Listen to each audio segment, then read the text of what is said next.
Hello guys, मालूमाती दुनिया की एक और नई वीडियो में आपको खुशामदीद कहते हैं। इससे पिछली वीडियो में हमने फलों के बारे में बात की थी और आपको बताया था कि दुनिया में सबसे ज़्यादा खाए जाने वाले फल कौन से हैं। आज की इस वीडियो में हम बात करेंगे फलों के दरख्तों के बारे में और इन दरख्तों के बारे में आपको बताएंगे कुछ बहुत ही इंटरेस्टिंग चीज़ें।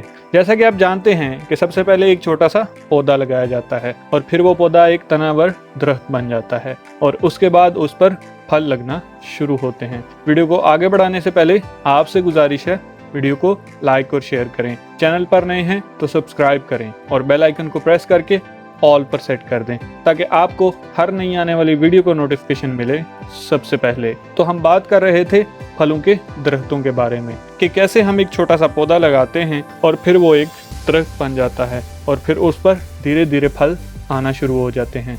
आज की इस वीडियो में हम आपके लिए लाए हैं फलों के 10 ऐसे दरख्त जिन पर फल आने में बहुत ज़्यादा टाइम लगता है। तो वीडियो को पूरा देखें ताकि आप कोई अपडेट मिस न कर दें, ताकि आप भी जान सकें कि कौन सा फल आने में कितनी देर लगती है।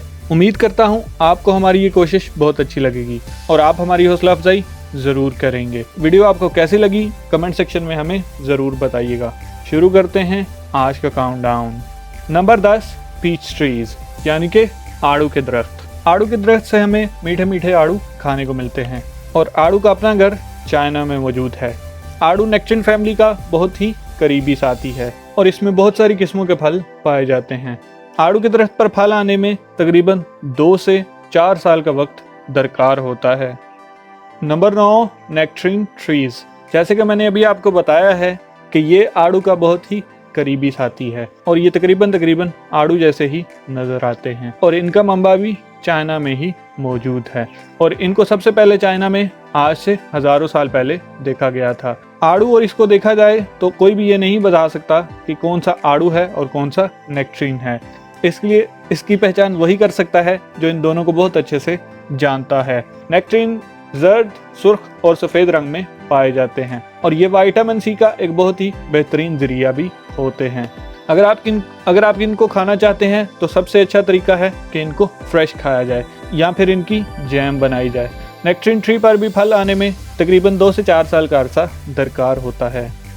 Number 8, परसिमन trees. परसिमन को आम ज़बान में जापानी फल भी कहा जाता है और ये बहुत ही मज़े के होते हैं। जैसे कि इसे जापानी फल कहा जाता है तो इसका मंबा जापान है। जब ये फल पककर तैयार हो जाते हैं तो ऐसा लगता है कि इनके अंदर नारंगी रंग की फिलिंग की गई है और ये बहुत ही जूसी नज़र आते हैं। परसिमन ट्री पर फल लगने में तकरीबन 3 से 4 साल का अरसा दरकार होता है। Number 7, apricot trees. एप्रिकॉट को आम ज़ुबान में खुबानी कहा जाता है। ये एक बहुत ही लजीज और तुर्श जायके वाला फल है जो कि बहुत ही पसंद से खाया जाता है। ये दरख्त ज़्यादातर बर-ए-आज़म और बहिरा रोम के आबो हवा में पाया जाता है। गर्मियों के दौरान इनकी फसल काश की जाती है जबकि इनकी जिल्द सुनहरी और बहुत ही रसीली नजर आती है। अगरचे आप इनको डायरेक्ट भी खा सकते हैं लेकिन अगर आप जमे हुए एप्रिकॉट्स खाएंगे वो आपको और ज़्यादा लजीज लगेंगे। एप्रिकॉट ट्री पर फल आने में 2 से 5 साल का वक्त दरकार होता है। Number 6, Apple trees. सेब बहुत ही मज़ेदार फल होता है और इसे दुनिया में बहुत ज़्यादा पसंद किया जाता है और इसका इस्तेमाल भी काफ़ी ज़्यादा लोग करते हैं। सेब का ओरिजिन सेंट्रल एशिया को समझा जाता है। एशिया के जंगलों में सेब की बहुत सारी किस्में पाई जाती हैं। सेब को इस्तेमाल करने के बहुत सारे तरीके होते हैं। सेब के दरख्त पर फल आने में तकरीबन 2 से 5 साल का वक्त दरकार होता है।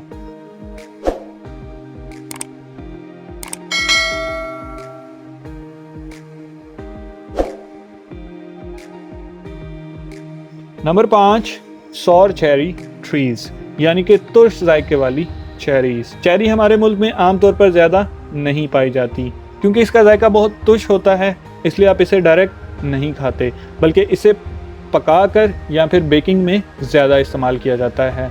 सॉर चेरी का दरख्त वैसे तो खुद ब खुद फैलता जाता है यानी कि ये अपने से और ज़्यादा दरख्त पैदा करता है, लेकिन दरख्त लगाने के माहिर ये कहते हैं कि आप एक ही जगह पर एक से ज़्यादा पौधे लगाएं।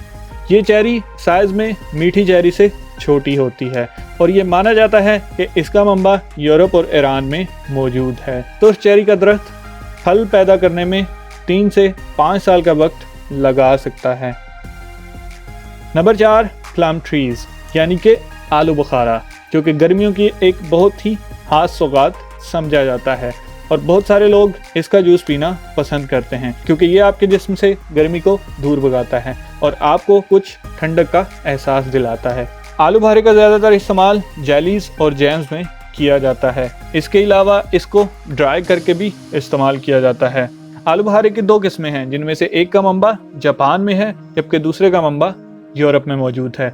आलू बुखारे का दरख्त फल पैदा करने में 3 से 6 साल का वक्त ले सकता है। नंबर 3, फेयर ट्रीज यानी कि नाशपाती का दरख्त। नाशपाती पाकिस्तान में ज़्यादा इस्तेमाल नहीं की जाती, लेकिन दूसरे ममालिक में इसका इस्तेमाल बहुत ज़्यादा होता है। नाशपाती की तकरीबन दुनिया में 3000 के करीब किस्में पाई जाती हैं और ये यूरोप की रहने वाली है। इसके अलावा इसकी कुछ किस्में एशिया में भी पाई जाती हैं। ये एक बहुत ही कमाल का फ्रूट है जो कि यूरोप में बहुत ज़्यादा पसंद किया जाता है। नाशपाती का दरख्त फल पैदा करने में 4 से 6 साल का वक्त लगा सकता है।